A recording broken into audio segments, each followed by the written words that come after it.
আসসালামু আলাইকুম এভরিওয়ান। আজকে আমরা যে প্রজেক্টটা নিয়ে আলোচনা করবো এটা হচ্ছে একটা গেমিং প্রজেক্ট। এটা হচ্ছে call of the void heart licence.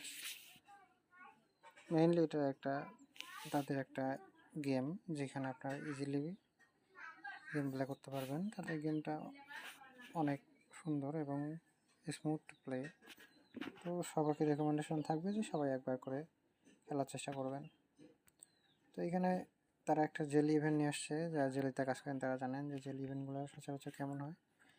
দেখতে পাচ্ছেন তার কল অফ দ্য ভয়েড একটা জেলি ইভেন্ট চলতেছে। তো এখানে কিছু ট্যাক্স আছে, যেমন কল অফ দ্য ভয়েড অ্যাপটা ডাউনলোড করা, level 10 battlefield, red Call of the Void, get level 25, এগুলো বেশ কিছু ট্যাক্স আছে। একটা টুইটার থ্রেড লেখা, ডেইলি একটা মিমি দেওয়া, post about call of the void এটা মিমি দেওয়া, লাইক রিপোস্টে কিছু ট্যাক্স আছে।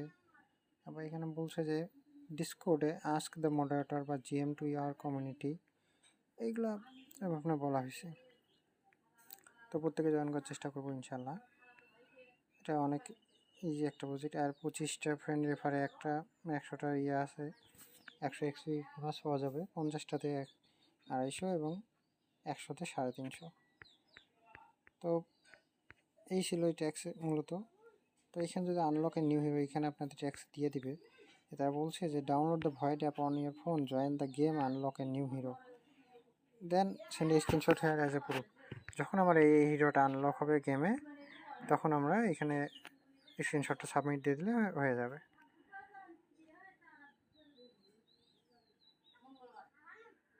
আবার পরের টেক্সটটাতে বলা হয়েছে যে screen cast how you playing call of the void, কীভাবে কল অফ দ্য ভয়েড খেলতেছো এটার একটা স্ক্রিন ক্যাস্ট বানিয়ে দিতে হবে। মানে স্ক্রিন রেকর্ড করে এটাকে একটা টুইটারভাবে পোস্ট করে, টুইটার মেয়েকে post it on Twitter post করে এটাকে সাবমিট দিতে হবে। তো বুঝতে কোনো সমস্যা হলে আমাকে অবশ্যই নক করবেন, আমি দেখা দেওয়ার চেষ্টা করবো। Bye bye.